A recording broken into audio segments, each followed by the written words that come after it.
Bonjour les amis, je vais vous faire une conférence sur la journée de la femme en 2023. Nous sommes le 8 mars 2023. C'est la journée de la femme. C'est la journée où la femme se manifeste contre les discriminations, contre les maltraitances, contre les viols, contre toutes sortes d'horreurs que l'homme lui fait.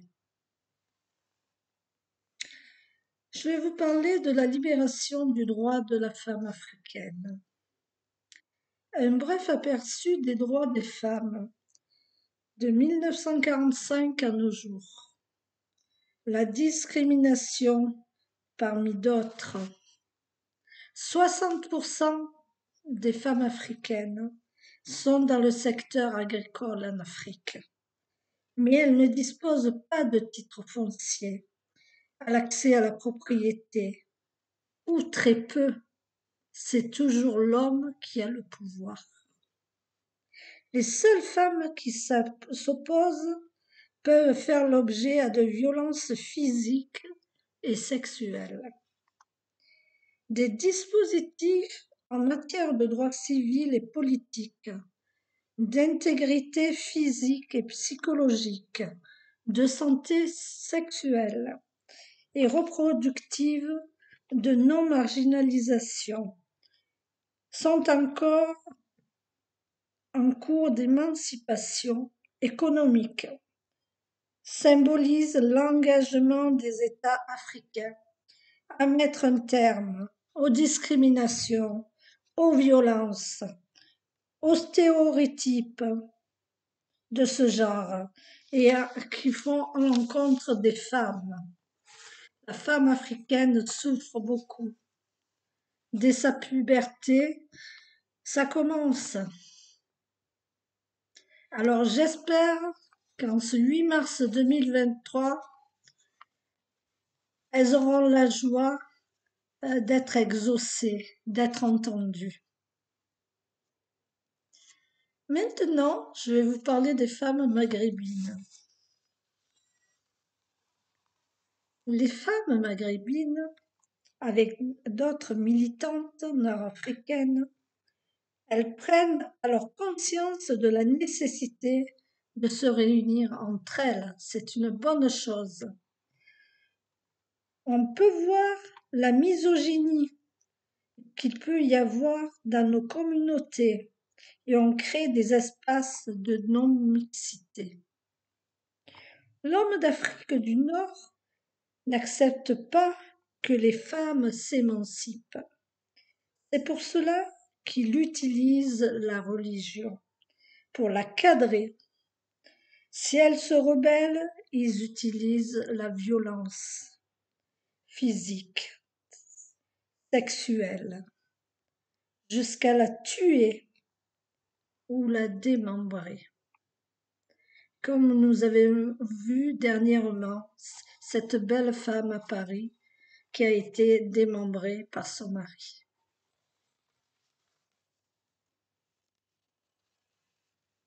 Et oui, mes amis, et oui, les femmes du monde, elles sont vraiment embêtées. Maintenant, je vais vous parler de la femme afghane.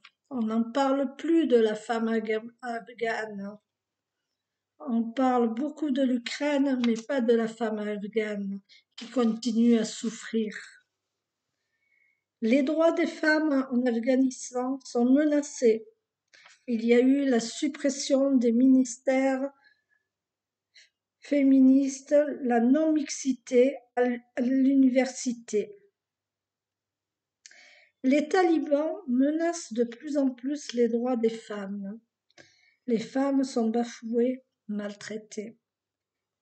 Elles sont battues sur leurs poignets, sur leurs chevilles, si on voit la chair.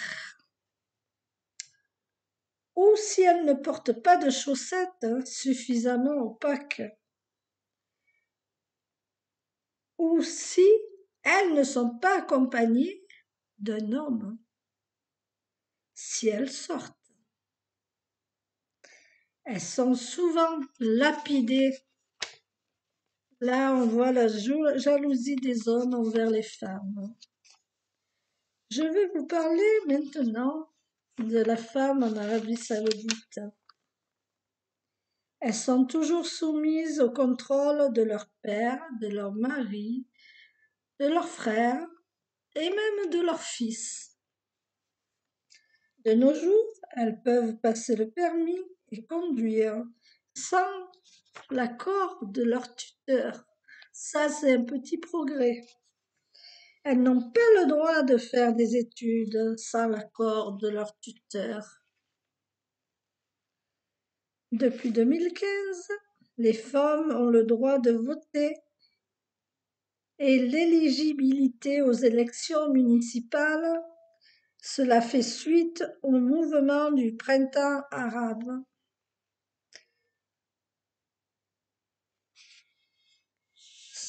Cela a permis à 14 femmes d'être élues. Derrière, en cas de vote, elles ne pouvaient s'exprimer. Derrière une cloison ou passer par un homme en guise de porte-parole. Elles ne peuvent pas faire quel métier, s'habiller comme elles veulent, de mélanger avec les autres, n'avoir des contacts avec les hommes. Un magasin ou une entreprise a 2 entrées. Un côté les femmes, un côté les hommes.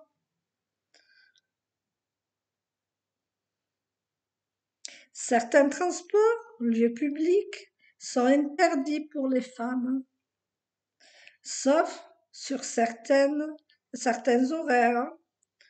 Si une femme travaille, il y en a très peu. Le tuteur doit signer le contrat de travail. C'est inadmissible. Espérons que ça va changer pour les femmes. Maintenant, je vais vous parler de la femme iranienne. La femme iranienne est oppressée, humiliée, menacée et lapidée, subit des violences familiales et sociales. Pauvre femme iranienne, je vous plains, mais je sais que vous êtes battante, vous défendez vos droits. Malgré tout le supplice que vous subissez. Maintenant, j'en viens aux femmes irakiennes.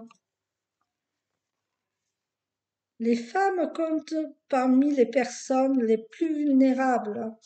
Et oui, ces femmes sont très vulnérables, les femmes irakiennes.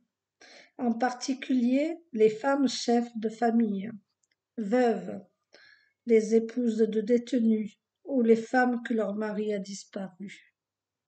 Elles sont victimes de viols ou d'autres violences sexuelles. Je fais une prière pour ces pauvres femmes, espérant que l'année 2023 sera la bonne pour vous, qu'il y aura des événements pour vous protéger. La femme kurde, elle est toujours victime de viols et de violences sexuelles et de traitements civils.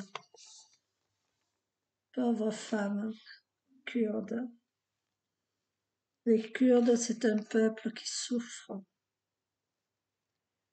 Maintenant, je vous parle de la femme turque. La femme turque, c'est des femmes vulnérables. La violence domestique, les abus similaires, le viol conjugal, la mutilation génitale féminine. Pauvre femme turque, que Dieu vous entende vos prières, et que ce 8 mars 2023 soit un bon jour pour vous. Je vais parler de la femme arménienne. La femme arménienne subit des violences domestiques, de l'inégalité du système judiciaire ou encore de l'avortement sélectif du viol. Voilà, je vous ai parlé de toutes ces femmes qui sont dans le Maghreb, qui sont en Afrique, dans le monde. Mais il y a d'autres femmes qu'on ne parle pas, qu'on n'entend pas. C'est les femmes européennes, les femmes qui sont dans l'Europe. Je vais vous dire un petit discours là-dessus. Les femmes européennes. Le taux des emplois des femmes est inférieur de 11 points à celui des hommes, tandis que leur salaire horaire est en moyenne 15% plus faible. Les femmes sont également davantage confrontées à la pauvreté, accentuée par la pandémie du Covid-19 et encore largement tenues éloignées des postes clés de décision. De très nombreux combats restent donc à mener pour améliorer la place des femmes en Europe et obtenir une égalité réelle. Les femmes ukrainiennes après les européennes. Les femmes et filles ukrainiennes sont essentiellement pour préserver la paix, faire respecter les droits humains et les libertés fondamentaux. Elles sont la cible prioritaire des récits de haine, de domination et de destruction.